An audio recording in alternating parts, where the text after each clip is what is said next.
વિદ્યાર્થી મિત્રો, આજે આપણે ફેઝ ડિફરન્સ ચેક કરવાની જે ત્રણ રીત હતી, all dark method, two bright and one dark method and ત્રીજી હતી સિંક્રોનોસ્કોપ મેથડ. એમાંથી આપણે ત્રીજી મેથડ આજે જોવાના છે, એ છે સિંક્રોનોસ્કોપ મેથડ.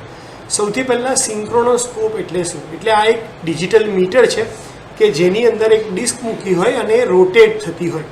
જો ડિસ્ક ક્લોકવાઇઝ રોટેટ થાય તો આપણે એવું માનવાનું કે ઇનકમિંગ મશીન છે એ બસબાર કરતાં વધારે ફાસ્ટ છે, એટલે કે એની ફ્રીક્વન્સી ઇનકમિંગની વધારે છે, એ ઓછી કરવાની જરૂર છે. જો તમારું સિંક્રોનોસ્કોપની ડિસ્ક એન્ટી ક્લોકવાઇઝ ડાયરેક્શનમાં ફરતી હોય, એનો મતલબ કે તમારું જે ઇનકમિંગ અલ્ટરનેટર છે એની જે સ્પીડ છે એ બસબાર, એની જે ફ્રીક્વન્સી છે એ બસબારની ફ્રીક્વન્સી કરતાં ઓછી છે, તો તમારે ફ્રીક્વન્સી વધારવી પડશે. તો જ તમે આ જે સિંક્રોનાઇઝિંગ સ્વિચ છે એને ઓન કરી શકો છો. એટલે સૌથી પહેલાં તો આપણે ડાયાગ્રામમાં જોઈ લઈએ. તો ડાયાગ્રામમાં એક બસબાર કનેક્ટેડ છે અને એની સાથે ઓલરેડી એક અલ્ટરનેટર કનેક્ટ કરેલું છે. એટલે કે આપણા માટે આ ઇન્ફાઇનાઇટ બસબાર સિસ્ટમ થશે, જેમાં મારે બીજું અલ્ટરનેટર કનેક્ટ કરવું છે. બીજા અલ્ટરનેટરની ત્રણ મેઇન કન્ડિશન, વોલ્ટેજ, ફ્રીક્વન્સી અને ફેઝ સિક્વન્સ મેં ચેક કરી લીધી છે. અને હવે મારે ફેઝ ડિફરન્સ 0 છે કે નહીં એ ચેક કરવું છે. એટલા માટે હું કોઈપણ બે ફેઝની વચ્ચે સિંક્રોનોસ્કોપ લગાડી દઉં છું. સિંક્રોનોસ્કોપના જે ટર્મિનલ છે એના નામ B1, B2 અને M1, M2 છે.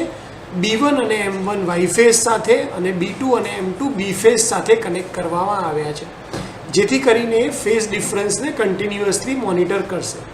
સિંક્રોનોસ્કોપ મેથડ એટલે કે સિંક્રોનોસ્કોપ ઇક્વિપમેન્ટ લગાડવાની જરૂર કેમ પડી? તો કે ઓલ ડાર્ક અને ટુ બ્રાઇટ અને વન ડાર્ક મેથડ છે એ ટોટલી ડિપેન્ડ કરે છે sense of judgement of operator. એટલે કે ઓપરેટર એ સિચ્યુએશનને કઈ રીતે જજ કરે છે અને એના પછી ક્યારે સિંક્રોનાઇઝેશન સ્વિચ ઓન કરે છે. તો એની અંદર કદાચ કોઈ વાર ભૂલ થવાની શક્યતા હોય છે. એની કમ્પેરિઝનમાં સિંક્રોનોસ્કોપ મેથડ ખૂબ જ એક્યુરેટ છે અને ઇઝી બી છે, કે જેમાં તમારે પર્સનલ જજમેન્ટની બહુ જરૂર નથી પડતી. જ્યારે તમારી ડિસ્ક આ વર્ટિકલ પોઝિશનમાં એટલે કે 12 વાગ્યાની પરિસ્થિતિમાં આવી જાય, સ્લો સ્ટેડી થઈ જાય ત્યારે આપણે કહી શકીએ છીએ કે બંને ફેઝ વચ્ચે કોઈ ડિફરન્સ નથી અને પછી તમે આ સિંક્રોનાઇઝેશન સ્વિચ ઓન કરી અને આ ઇનકમિંગ અલ્ટરનેટરને ઇન્ફાઇનાઇટ બસબાર સાથે કનેક્ટ કરી શકો છો.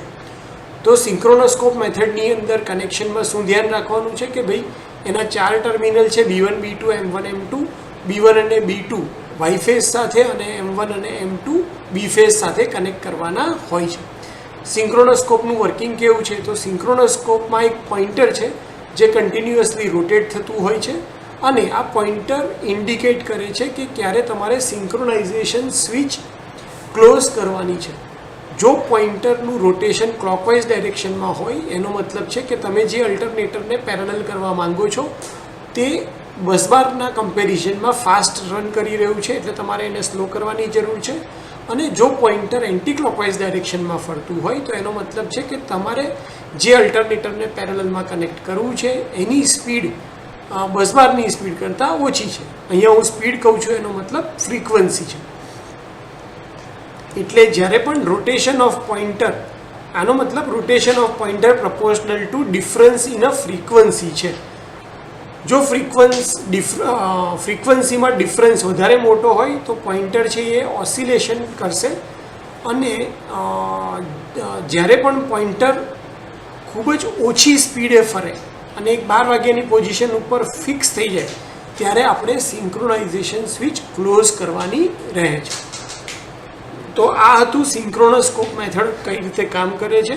બેઝિકલી આ એક ટાઈપનું મીટર જ છે જે આપણે અલ્ટરનેટર સાથે જોઈન કરી દઈએ છીએ, જેથી આપણને ફેઝ ડિફરન્સ 0 થયો કે નહીં એના વિશે ખ્યાલ આવે.